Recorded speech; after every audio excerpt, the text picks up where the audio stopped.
Les hortensias sont des arbustes faciles et florifères. Ils nous offrent des floraisons pendant tout l'été dans de nombreux dégradés.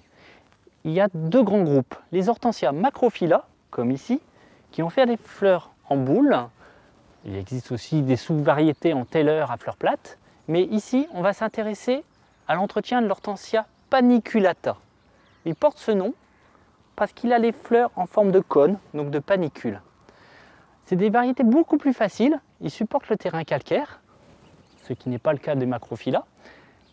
Et il y a de nombreuses variétés qui sont apparues maintenant dans le commerce, comme vanille fraise avec des dégradés de blanc et de rose, et même des variétés compactes qui peuvent être cultivées en pot sur la terrasse. Ici, c'est la variété unique, une vieille obtention du début du siècle de Monsieur Lemoine. Donc il a déjà 7-8 ans, presque sa taille adulte. On va lui faire une taille d'entretien. D'ailleurs, les hortensias paniculata ne demandent pas vraiment de taille avant les 5 premières années. On va juste enlever dans ces cas-là les fleurs fanées. Donc on va d'abord regarder son arbuste, prendre un peu de recul. Je vais supprimer tout le bois mort, forcément qui ne sert plus à rien et qui peut être une source de maladie. Cette branche ici a été cassée par le vent. Les petits rameaux qui ne servent plus à rien à l'intérieur, ils ont manqué de lumière, donc ont dégénéré.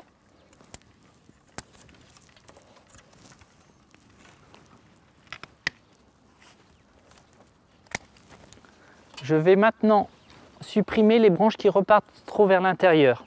En effet, elles vont se croiser, donc il y aura des frottements, donc blessures, et elles vont mourir à long terme. Je vais systématiquement les couper à ras. Celle-ci, repartez vers l'intérieur. Ainsi, la sève sera bien irriguée sous toute la couronne extérieure.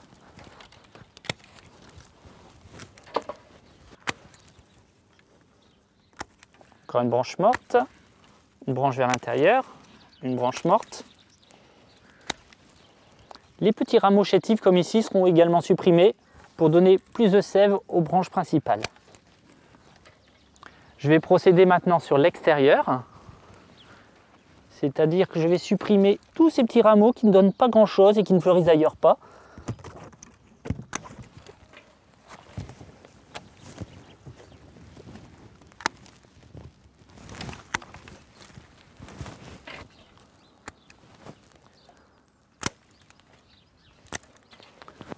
On voit déjà mieux l'ossature de l'arbuste.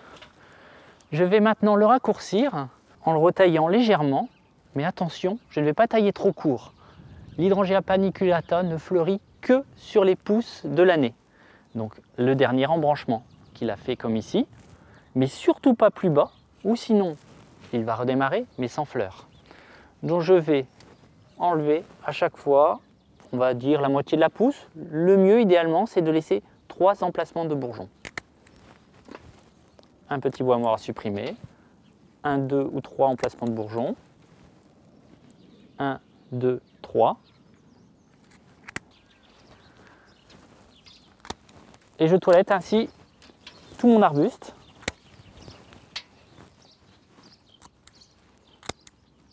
Tu poses plus, tu nettoies, je t'en accélère.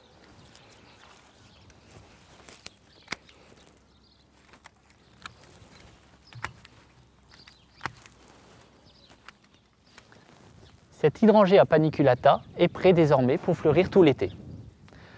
La taille d'entretien qu'on vient juste d'effectuer est à faire tous les 3 ou 4 ans. Cela n'empêche pas, en sortie d'hiver, de supprimer les fleurs fanées et quelques centimètres des pousses de l'année précédente.